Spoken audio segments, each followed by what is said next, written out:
Bismillahirrahmanirrahim. Assalamualaikum warahmatullahi wabarakatuh.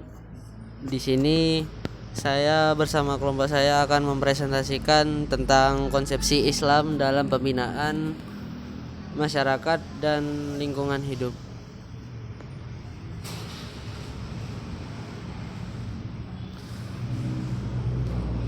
Di sini saya beranggota tiga orang.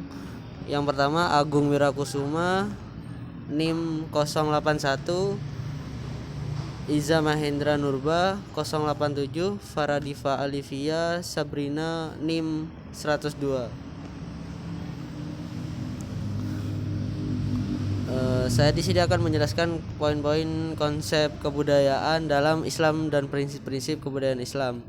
Kebudayaan Islam adalah hasil akal, budi, cipta, rasa, dan karsa manusia yang berlandaskan pada nilai tauhid.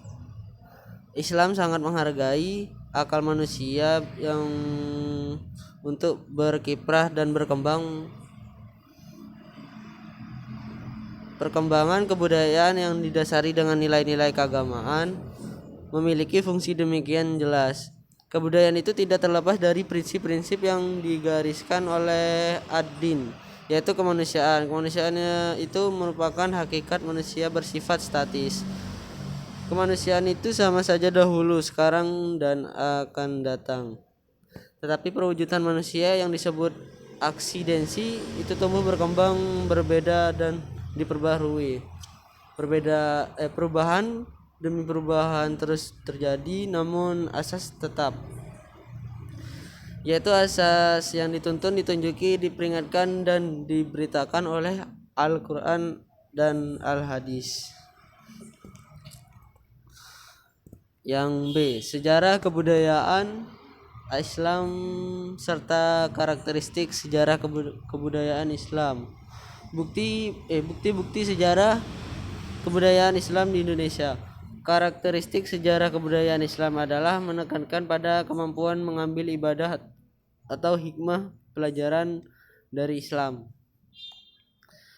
meneladani tokoh-tokoh terkait perkembangan kebudayaan Islam jauh sebelum Islam masuk ke budaya-budaya lokal di sekitar Semenanjung setelah Arab telah lebih dahulu berkembang, sehingga budaya Islam sendiri banyak beralkulturasi dengan budaya-budaya lokal tersebut. Bukti sejarah Islam masuk ke Indonesia di sekitar abad 13 salah satunya adalah ditemukannya beberapa karya sufi abad tersebut.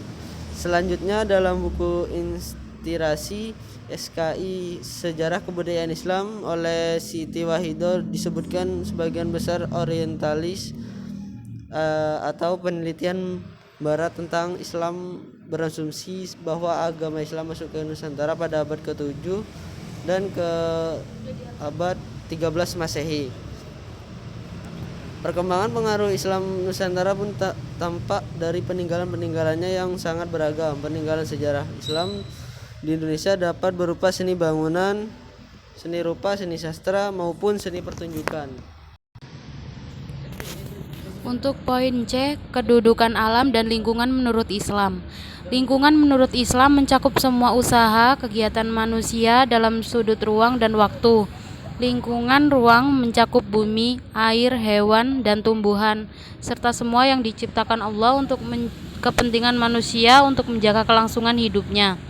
Manusia mempunyai kewajiban untuk memelihara alam guna keberlangsungan hidup, tak hanya bagi manusia saja, akan tetapi bagi semua makhluk hidup ciptaan Allah yang lainnya. Menurut Islam, pandangan terhadap alam semesta bukan hanya berdasarkan akal semata.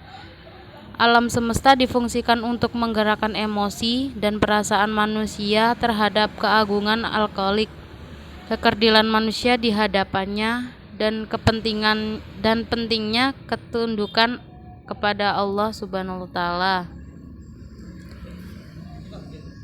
Untuk poin D, penyebab kerusakan lingkungan.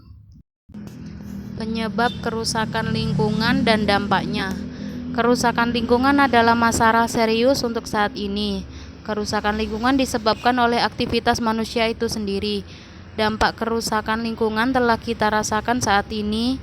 Anomali cuaca, polusi udara, darat, dan air telah menjadi bagian dari kehidupan kita sehari-hari. Kerusakan lingkungan harus segera diperbaiki karena ini menyangkut kelestarian kehidupan manusia. Modernisme ternyata menjadi penyebab utama kerusakan lingkungan. Modernisme adalah malapetaka bagi kehidupan manusia karena memisahkan sains dan agama. Padahal agama terutama Islam mengajarkan orang untuk selalu melestarikan lingkungan. Karena itu, kembali ke ajaran Islam adalah solusi untuk mengatasi kerusakan lingkungan.